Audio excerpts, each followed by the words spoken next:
The Bible Treasury. A monthly magazine of papers on scriptural subjects.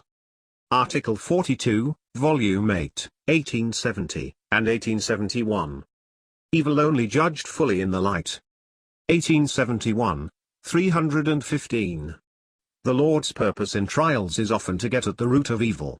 When the fruit from that evil root is seen, the saint himself is shocked and mourns over it very sincerely. But then fresh fruit springs and will spring from it as long as the root remains untouched, but coming to the light, it is discovered and judged. A Christian may be doing a great deal out of the presence of God. Look at Job, and hear all his words, but at last the pressure brings him into the very presence of God. Then his words of repining and complaint are stopped. I have heard of thee, says he, by the hearing of the ear, but now mine eye seeth thee, wherefore I abhor myself, etc. Nearness to God never lessens responsibility. When in the light, every speck will be seen. To the saint when caught up to meet the Lord, to the world, when judged before the throne. Light must make manifest. It could not hinder our joy because of our standing in such fullness of grace, and the grace too that is to be brought unto us at the revelation of Jesus Christ. Peter never judged the self-confidence of his heart, that which had led to his fall, till the searching question of the Lord which brought out his reply, "Thou knowest all things." Sadly as he had failed, yet at the bottom of his heart, the Lord's searching eye could see that he loved the Lord.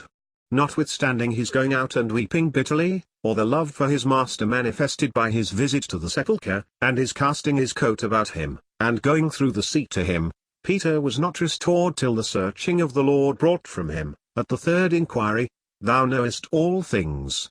Thou knowest that I love thee." But is there not a time when the counsels of every heart will be made manifest? Yes, when this comes, everyone will have praise of God. The counsels of each will have praise of God, for every saint's heart, however he may fail, is to glorify the Lord. We may make many mistakes, and be drawn aside, but after all the counsel of his heart, his inmost desire, is to glorify God.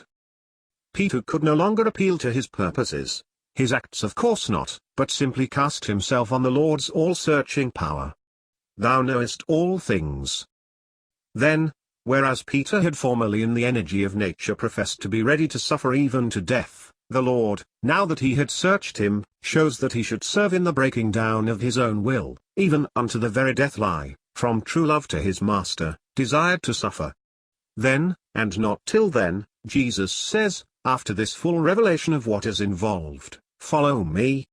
Had there been any very deep work wrought in Peter's heart by the Lord's look that melted him to tears, he would not have been the first to say, "I go a-fishing."